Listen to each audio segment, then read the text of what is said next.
ఇందులో విశేషం హైలైట్ ఏంటంటే ఆర్థిక మంత్రి ప్రతి మాటను ఒత్తి ఆ డబ్బు వచ్చినప్పుడు అదేందుకు పెద్ద మహాప్రపంచం విజయంలాగా ఒత్తి చెప్పడం తప్ప కొత్తది ఏమీ లేదు. ఒత్తి పలుకులు పలకడం తప్ప కొత్తగా చెప్పింది ఏమీ లేదు. ఏ ఒక కొత్త సంక్షేమ పథకం కానీ ఏది కూడా లేదు. మహిళల పట్ల కూడా చాలా స్పష్టంగా చెప్పాల్సిన అవసరం ఉండే. కానీ వాళ్ళు మేము 1,00,000 కోట్లు ఇస్తాం అన్ని రుణాలు, ఆ రుణాలు వీలేదో ఇస్తున్నట్టుగా అది ఆల్రెడీ ఉన్న స్కీమే, నథింగ్ న్యూ అబౌట్ ఇట్, ఏమి లేదు. వెరసి ఇష్యూ యాజ్ ఏ హోల్. దురదృష్టం ఏంటంటే, చాలా బ్యాడ్ లక్ ఏంటంటే, మేము కూడా ప్రభుత్వం ఏర్పడిన తర్వాత కనీసం ఒక 6 మాసాల సమయం వాళ్ళకి ఇవ్వాలని మేము అనుకున్నాం.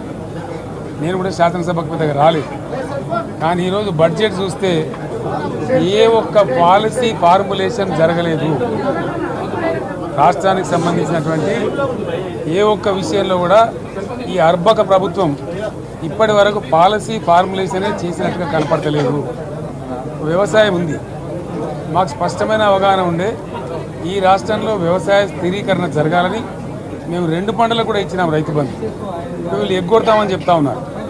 మేమేదో రైతులకు ఇచ్చిన డబ్బును దాన్ని పాడు చేసినాము, చెడగొట్టినాము, దుర్వినియోగం చేసామన్న పద్ధతిలో దురదృష్టకరమైన వ్యాఖ్యలు చేస్తూ ఉన్నారు. అంటే ఇది పూర్తిగా రైతు శత్రు ప్రభుత్వం అనేది తెలుస్తూ ఉంది.